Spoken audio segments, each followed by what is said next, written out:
Good evening from the newsroom for this Friday, 10th of March. President Wavel Ramkalawan has announced that he intends to establish closer contact with the people. He said this in his State of the Nation address, which ended a short while ago. President Ramkalawan said that 26 public meetings are planned in all districts as from Easter. He added that the agenda will be set by the MNAs and their constituents. Mr. Ramkalawan said that with an absolute majority in the National Assembly, his government could have done whatever it wanted. But he still believed in his party's motto at the last election, which is Seychelles for all its children.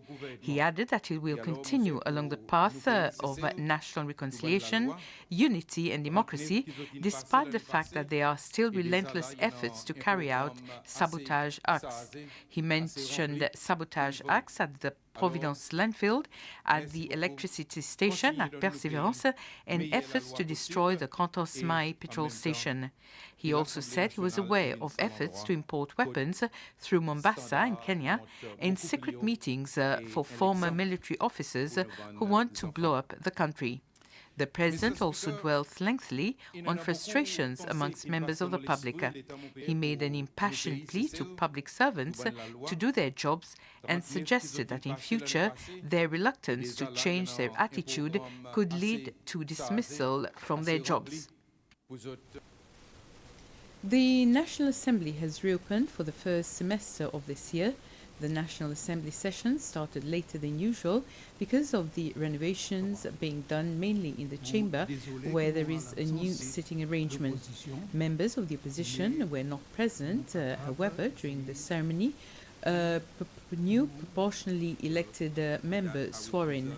Former United Seychelles MNA, Wilbert Emini, replaced Paul Ennesta, also a proportionally elected MNA from the United Seychelles Party.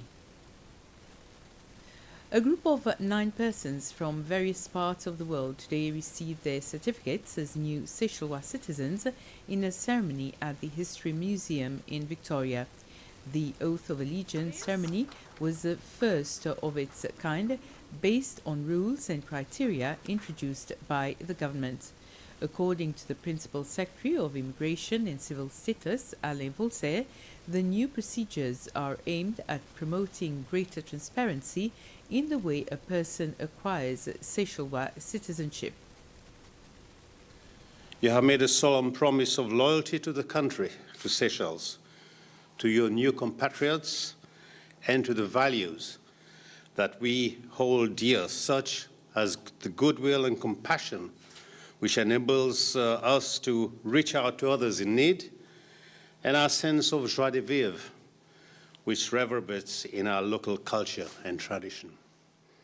Despite your various backgrounds and origins, you are being called upon to be ambassadors of your new country.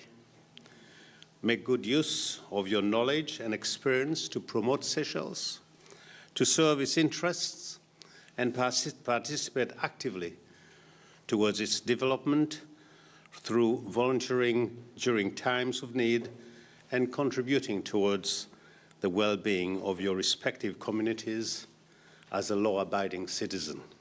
And as a law-abiding citizen, you are also duty-bound to show solidarity to others in need when required, to respect state symbols, the flag, and the national anthem. The Supreme Court has made an order that the relevant authorities take Laura Valapji to visit her seriously ill mother in hospital. This must be done at a convenient date and time. The order came in another court session in the case of arms and prevention of terrorism. Chief Justice Govinden has also decided not to set a date for the commencement of trial in this case until other relevant issues are settled. This includes request and objection to application to present as exhibit the Valapji couple's residence at Mont Blanc, where arms were discovered. Today is International Day of Women Judges, 2 days after the International Day dedicated to women. The United Nations has celebrated this day to them to encourage women and girls to join the judicial system. One female Supreme Court justice said that as soon as she sat in court, she felt confident that this was a path she needed to take. Chief Justice Ronnie Govinden, in a statement made to coincide with this day, said that equality between men and women within the judicial system is equivalent to justice. This was the news. We'll be back at 8 with the news in Creole. Next on SVC is a local program, La Cuisine. Have a pleasant evening.